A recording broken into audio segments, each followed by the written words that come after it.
Hey Canucks fans, does Quinn Hughes have a realistic shot at winning this year's Calder Trophy? NHL.com doesn't seem to think so. I'm Clay Emo, I'm at Canuck Clay on Twitter, I'm at Clayton Emo on Instagram, I'm the founder of the GLCBC, the Good Looking Canucks Positivity Club, and this is my Canucks Take, all in one take. It's Clay's Canucks commentary for Monday, June the 1st. This is where you get Canucks insight that's positive and timely.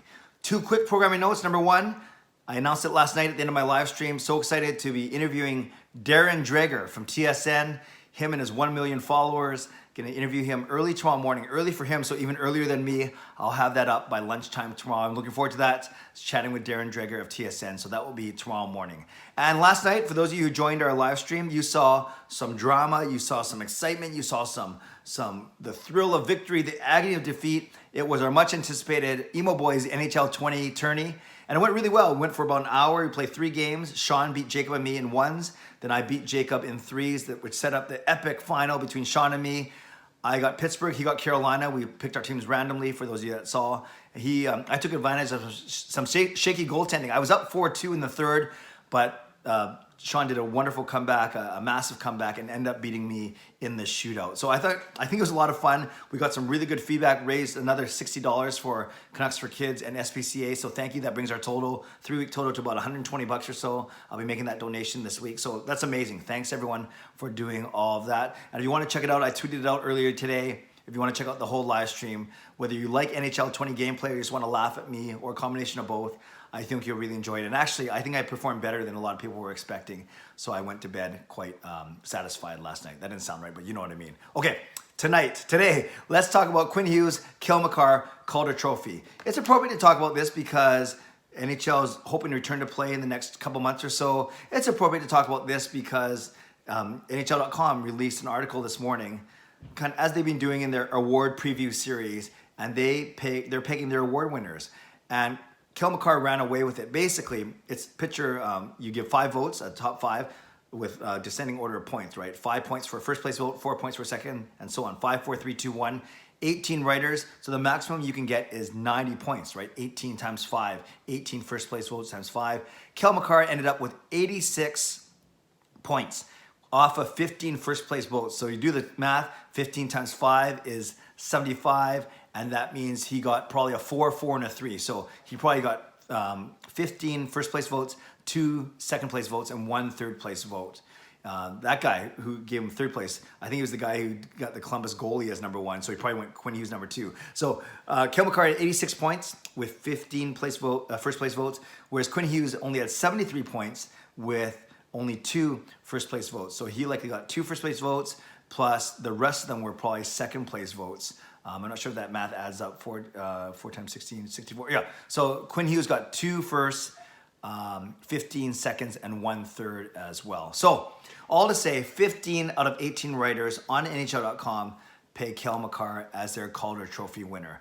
Talked to Thomas Drance by Twitter this morning. I asked him, hey, have you guys voted as the writers, the Professional Hockey Writers Association? Have you guys voted on the awards yet? And he said no. He said that will probably happen in the next 1 or 2 weeks. That makes sense. And like I've talked about before, they're not, there's no set deadline of when they have to announce it. There's no award show per se. That happens usually after the Stanley Cup in Vegas, right? The week after the Stanley Cup, usually you have the award show in Vegas. This year we haven't heard much. Maybe they were going to stick to the same time frame and still do it by the last couple weeks of June. We shall see, but it would be a good way to fill up the time between now and the qualifying round, right? But we'll see. But the bottom line is the writers have not voted yet. But when they do vote, will Quinn Hughes get enough media attention? Will he get enough love from the voters? Fascinating. Of course, as a Vancouver Canucks fan, I would love Quinn Hughes to win the Calder Trophy. I would love the Vancouver Canucks to be the first team to have repeat winners in about 40 or 50 years. There's only been 4 or 5 other teams that have done that. The last one being the Boston Bruins in the late 60s. Of course, Besser was a runner-up in 2018. Pettersson won it in 2019. And Quinn Hughes will either be a winner or runner-up in 2020. Now, if Cale Makar was out for a little bit longer, or if he didn't really wind up his year on such a bang, on such a high note, I would say that Quinn Hughes had a really good chance of winning. And you guys know, you talk about this all season. I think Makar started off the season better. Then Hughes started to show a lot more consistency, basically durability. He wasn't injured, and the points per game wasn't so much of a factor to me. And then Cale Makar missed two stints, 11 or 12 games worth on two different upper body injuries, one in December and one in February, or one in early March. So you could say, is that show that he's not durable? Or you say, well, it's only 11 games, it's not the end of the world. And Quinn Hughes ended up with 53 points in 68 games. He only missed one game, whereas Cale Makar ended with 50 points in 57 games. So Makar only ended up with 3 fewer points than Hughes in 11 fewer games. So from a points per game perspective, Makar obviously had a stronger points per game. And actually, when you look across at all the visible stats, Makar seems better. He has more goals. He has a higher plus minus, a better shooting percentage. Time on ice is about equal. But when you look at kind of some of those stats, it seems like Makar, game-winning goals even, it seems like Makar has the better stats upon first glance. But it's when you get underneath those stats, when you look at underlying stats and underlying metrics, where you see Quinn Hughes' value to the team. And other writers have talked about this before, so I won't rehash this. But when you look at the tough minutes that Quinn Hughes plays, you look at how much of a driver he is when he does play, you look at his role on the Canucks versus Makar on the Avalanche. Maybe that's not the best argument. But when you look at a lot of the underlying numbers, you'll see that Quinn Hughes plays in tougher situations and actually is more of a contributor to the Canucks than Makar is to the Avalanche. And that's maybe because the Avalanche are a much better team than the Vancouver Canucks. So I don't know if you can blame Makar for that. But it really sets up this fascinating debate or this dichotomy where we Canucks fans, we are cheering for the American-born player playing in Canada, where Cale Makar's fans, all Avalanche fans are playing for cheering for the Canadian-born player playing for the American-based team. Obviously, you can't go wrong with either. Both guys are going to be studs they were studs this year. They're going to be awesome Norris Trophy candidates going forward, not just Calder. You can only win Calder 1 year anyways. But these guys could be in the talk of Norris Trophy winners for many, many years to come. And I don't think there's any shame in Quinn Hughes losing to Cale Makar in the Calder Trophy voting. And I'm not trying to do a verbal free roll, meaning I'm not just trying to hedge my bets and say, if Makar wins, it's okay because Clay said that Quinn Hughes should take pride in that. No, obviously I want Hughes to win. As a Canucks fan, I want Hughes to win.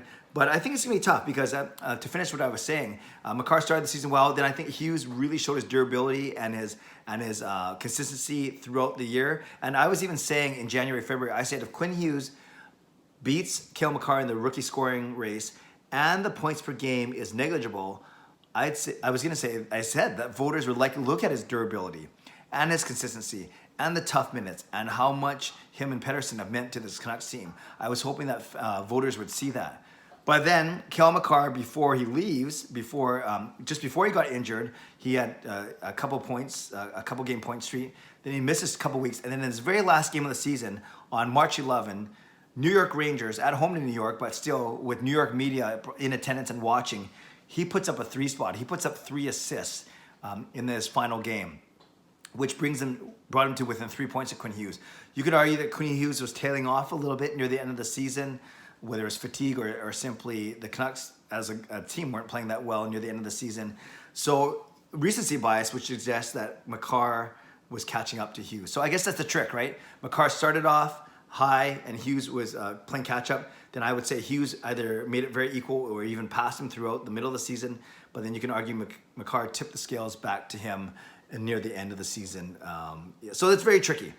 According to NHL.com, 15 of 18 voters have Makar in a first place vote. And there's a writer named Adrian Dater writing in Colorado. He did a whole long blog, I should say, on why Makar should win. But then at the very end, in the comment section, responding to someone, he said that there might be a few Canadian media that vote for Quinn Hughes instead. But whether Canadian media, American media, big market, small market, it'll be very tough to say, very tough to predict. So Canucks fans, I love to know from you. I didn't do the best job of breaking down all the stats, but we know the kind of narrative that's out there. Makar has the better stats, the better points per game, at least the easy stats to pick up. You'd argue Quinn Hughes has the better underlying stats and underlying metrics, more consistency, but not as many goals and not as many points per game. So the question of the day, Canucks fans, try to be as unbiased as you can. Maybe that's an oxymoron, but try an unbiased Canucks fan, but try and be as unbiased as you can. Who's going to win the Calder Trophy? Not who do you want to win It's who do you think will win the Calder Trophy? In your answer, you can put who you want to win, but my question of the day is who will win the Calder Trophy for the 2019-2020 season? Leave a comment below. I love to read, react, and reply as always. Subscribe if you like to, like this video if you like to. Go check out the NHL 20 replay, the gameplay, and the live chat that was happening. It was pretty funny. We tried to answer the chat and do commentary while we were playing, and I thought it was a lot of fun. And then tomorrow morning, look forward to my chat with Darren Drager of TSN. Stay safe, stay healthy, take care of yourselves, take care of each other. Have a great day, God bless, and go Canucks go.